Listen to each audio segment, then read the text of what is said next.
നമ്മളെ പുതിയ വീഡിയോയിലേക്ക് എല്ലാവർക്കും സ്വാഗതം കേട്ടോ. ഇപ്പോൾ രാവിലേക്കുള്ള ദോശമാവൊക്കെ അരച്ച് വെച്ചിട്ട് പാത്രങ്ങൾ കുറച്ച് കഴുകാനുണ്ടായിരുന്നു. അതുപോലെ അരി അരച്ച മിക്സി ജാറൊക്കെ ഒന്ന് കഴുകി എടുക്കുകയാണ്. അപ്പോൾ രാത്രിയിൽ ഇതൊക്കെ ഒന്ന് കഴുകി ഒന്ന് ഒതുക്കി വെക്കുകയാണെങ്കിൽ രാവിലെ എണീറ്റ് വരുമ്പോൾ കാണുമ്പോൾ തന്നെ നമുക്കൊരു വല്ലാത്തൊരു പോസിറ്റീവ് എനർജി ഉണ്ടാവില്ലേ. കാരണം നമ്മൾ എല്ലാം കൂടി വാരി വലിച്ചിട്ട് പോയിട്ടുണ്ടെങ്കിൽ രാവിലെ എണീറ്റ് വരുമ്പോൾ അടുക്കളയൊക്കെ കാണുമ്പോൾ എന്തോ പോലെ തോന്നും. അപ്പോൾ കുറഞ്ഞ സൗകര്യമാണേലും ഉള്ളത് നല്ല അടുക്കിപ്പെറുക്കി വൃത്തിയിലാക്കി വെക്കുകയാണെങ്കിൽ രാവിലെ എണീറ്റ് വരുമ്പോൾ നല്ലൊരു റാഹത്തായിരിക്കും അല്ലേ.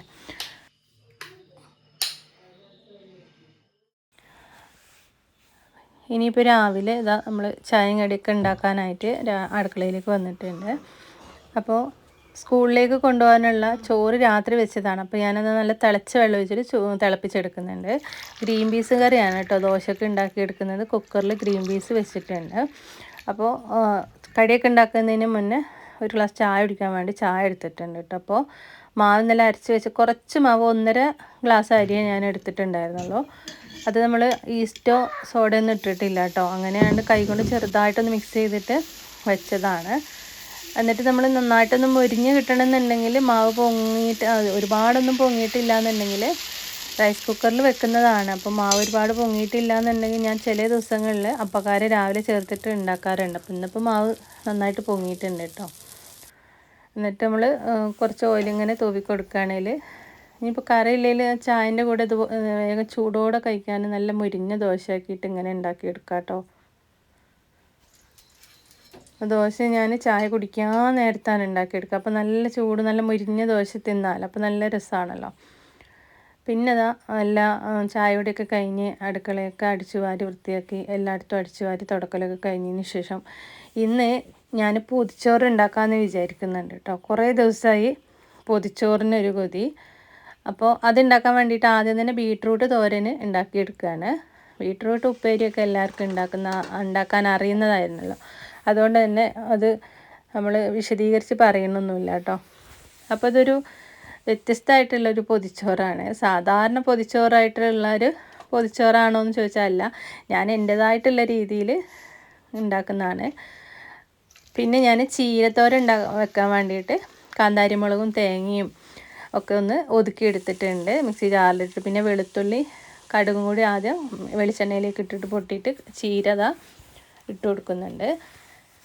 എന്നിട്ട് മഞ്ഞൾപ്പൊടി ഉപ്പും കൂടി ഇട്ടിട്ടൊന്ന് മൂടി വെക്കാനായിട്ട്. അപ്പോൾ ചീരത്തോരനും കൂടി ചീര ഉപ്പേരിയും കൂടി വെച്ചിട്ടുള്ള ഒരു പൊതിച്ചോറാണ്. പിന്നെ ചിക്കൻ ഉണ്ട് കേട്ടോ, മീനൊന്നുമില്ല. അപ്പോൾ ചിക്കൻ വെച്ചിട്ടുള്ള ഞാൻ പറഞ്ഞില്ലേ ഒരു വെറൈറ്റി ആയിട്ടുള്ളൊരു പൊതിച്ചോറാണ്. അപ്പോൾ ചിക്കനൊക്കെ ഞാൻ ആദ്യം മഞ്ഞൾപ്പൊടിയും ഉപ്പും മല്ലിപ്പൊടിയൊക്കെ തൈരൊക്കെ ചേർത്തിട്ട് മസാലയൊക്കെ തേച്ച് വെച്ചിട്ടുണ്ടായിരുന്നു കുറച്ച് നേരത്തെ തന്നെ. പിന്നെ ഞാൻ ഒരു ഉള്ളി ഒരു തക്കാളി ഇഞ്ചി വെളുത്തുള്ളി പേസ്റ്റൊക്കെ ഇട്ടിട്ട് നന്നായിട്ട് വഴറ്റിയെടുത്തിട്ട് ആ ചിക്കൻ ഇതിലേക്ക് ഇട്ട് കൊടുക്കുകയാണ്. കുക്കറിൽ വേവിച്ചെടുക്കുന്നില്ല കേട്ടോ. പിന്നെ ഇതിലേക്ക് നമ്മൾ ചിക്കൻ്റെ മസാലപ്പൊടി മാത്രമാണ് ചേർത്ത് കൊടുക്കുന്നത്. ബാക്കി എല്ലാ മസാലകളും നമ്മൾ നേരത്തെ ചിക്കനിലേക്ക് തേച്ചിട്ട് വെച്ചിട്ടുണ്ട്. എന്നിട്ട് ചിക്കൻ ഇതിലേക്ക് ഇട്ടിട്ട് നമ്മൾ തീ കുറച്ച് വെച്ചിട്ട് അങ്ങോട്ട് വേവിച്ചെടുത്താൽ മതി, വെള്ളമൊന്നും ഒഴിക്കാണ്ട്. അപ്പോൾ നല്ല ടേസ്റ്റ് ഉണ്ടാവും. കുക്കറിൽ വെക്കുന്നതിനേക്കാട്ടും ടേസ്റ്റ് ഉണ്ടാവും ഇങ്ങനെ വെച്ചാൽ. കുക്കറിൽ വെച്ചിട്ടുണ്ടെങ്കിൽ അങ്ങോട്ട് അലിഞ്ഞുകൊണ്ട് പോകുമല്ലോ വേഗം തന്നെ. അപ്പോൾ ഇങ്ങനെ വെക്കുകയാണെങ്കിൽ നല്ല ഉണ്ടാവും കേട്ടോ. എന്നിട്ട് ഇങ്ങനെ ഇതുപോലെ മൂടി വെച്ചാൽ മതി. കുറച്ച് കഴിയുമ്പോൾ തന്നെ വേഗം ആയി കിട്ടും. അപ്പോൾ എല്ലാം ആയി കഴിഞ്ഞതിന് ശേഷം ഞാൻ പൊതിച്ചോറ് ഇതാ നേരത്തെ തന്നെ ഒരു 11:30 ആയപ്പോൾ പൊതിച്ചോറ് ഉണ്ടാക്കി വെച്ചിട്ടുണ്ടായിരുന്നു. എന്നാലാണല്ലോ നമുക്കൊരു ഉച്ച സമയത്ത് കഴിക്കാനായിട്ട്. കുറച്ച് സമയം അങ്ങനെ വെക്കണമല്ലോ പൊതിച്ചോറ്. നമ്മൾ പൊതിച്ചോറ് ഉണ്ടാക്കി അപ്പം തന്നെ കഴിക്കുമ്പോൾ അത്ര വലിയ രസം ഉണ്ടാവില്ല. കുറച്ച് നേരം കഴിഞ്ഞിട്ടൊക്കെ കഴിക്കുമ്പോഴാണ് നല്ല രസം ഉണ്ടാവുക. 2 കൊണ്ടാട്ടമുളകും ബീട്രൂട്ട് ഉപ്പേരിയും ചീര ഉപ്പേരിയും ചിക്കനും പിന്നെ മുട്ട ഓംലെറ്റ് ഉണ്ടാക്കിയിട്ടുണ്ടായിരുന്നു കേട്ടോ. ഓംലെറ്റ് ഇല്ലാതെ എന്ത് പൊതിച്ചോറില്ലേ. എന്നിട്ട് ഇതുപോലെ പൊതിയാക്കി വെച്ചിട്ട് അങ്ങനെ വെച്ചിട്ടുണ്ട്. അപ്പോൾ അതവിടെ പൊതിയാക്കി വെച്ചതിന് ശേഷം വൈകുന്നേരത്തിന് ഞാൻ നെയ്യപ്പം ഉണ്ടാക്കാൻ വേണ്ടിയിട്ട് അരി ഒന്ന് അരച്ചെടുക്കുന്നുണ്ട്. അപ്പോൾ ഇത് രാവിലെ തന്നെ ഞാൻ അരി വെള്ളത്തിലിട്ട് വെച്ചതാട്ടോ. 1.5 നാഴി അരി ഉണ്ടാവും. അതിലേക്ക് ഒരു 1/4 കപ്പ് ചോറ് ചേർത്ത് കൊടുക്കുന്നുണ്ട്. ഒരു ഇത്തിരി കൂടി ചോറ് എടുത്തിട്ടുണ്ട് കേട്ടോ. ഒരു 4 ടേബിൾ സ്പൂൺ ചോറുണ്ടാവും. എന്നിട്ട് ചെറിയ ചൂടുള്ള ശർക്കരപ്പാനി ഇതിലേക്ക് അരിച്ചൊഴിക്കുന്നുണ്ട്. 5 ശർക്കരയാണ് ഞാൻ എടുത്തിട്ടുണ്ടായിരുന്നത്. എന്നിട്ട് ആ ഒരു ജാറിലേക്ക് തന്നെ ഒരു 1/4 കപ്പ് കൂടി ഗോതമ്പ് പൊടി ഇട്ടിട്ട് അതും കൂടി ഒന്ന് അരച്ച് ബാക്കിയുള്ള ശർക്കര പാനിയും കൂടി ഒഴിച്ചിട്ട് ഒന്ന് അടിച്ചെടുത്തിട്ട് ഇതിലേക്ക് ഒഴിക്കുന്നുണ്ട്. ഏലക്കാപ്പൊടി ഇട്ട് കൊടുത്തിട്ടുണ്ട്. ഒരു പിഞ്ച് ഉപ്പും കൂടി ചേർത്തിട്ട് ഇത് ഞാൻ മിക്സ് ആക്കുന്നുണ്ട്. എന്നിട്ട് കുറച്ച് നേരം ഒന്നാണ് മൂടി വെക്കുന്നുണ്ട് കേട്ടോ. അപ്പോൾ ഒരു വൈകുന്നേരം ആകുമ്പോൾ ഉണ്ടാക്കിയെടുത്താൽ മതിയല്ലോ. ബേക്കിംഗ് സോഡ ഒന്നും ഇട്ടിട്ടില്ല കേട്ടോ. തേങ്ങാക്കൊത്തും കൂടി ഇട്ട് കൊടുത്തിട്ട് നെയ്യിൽ തേങ്ങാക്കൊത്തും കൂടി ഇട്ട് കൊടുത്തിട്ട് ഒന്ന് മൂപ്പിച്ചെടുത്തിട്ട് അതും കൂടി ഇതിലേക്ക് ചേർത്ത് കൊടുക്കുന്നുണ്ട്. നെയ്യപ്പത്തിനുള്ള അരച്ച് മാറ്റി വെച്ചിട്ടുണ്ട് കേട്ടോ. എന്നിട്ട് ഒരു 1 മണിയൊക്കെ ആയപ്പോൾ ചോറ് വയ്ക്കാനായിട്ട് നമ്മൾ പൊതിച്ചോറ് നല്ല ടേസ്റ്റ് ഉണ്ട് കേട്ടോ.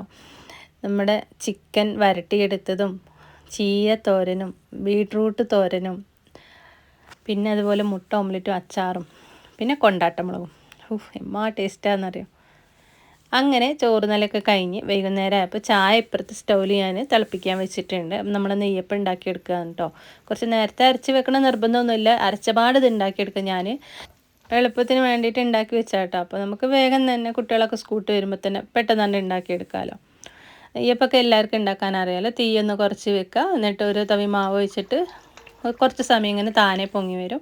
എന്നിട്ട് പിന്നെ നമ്മൾ മറിച്ചിട്ട് കൊടുത്താൽ മതി. തീ കൂട്ടി വെച്ചിട്ടുണ്ടെങ്കിൽ നെയ്യപ്പൊക്കെ കൂടെ മാവ് വയ്ക്കുന്ന സമയത്ത് ഒന്നാണ്ട് ചുരുണ്ട് പോകും.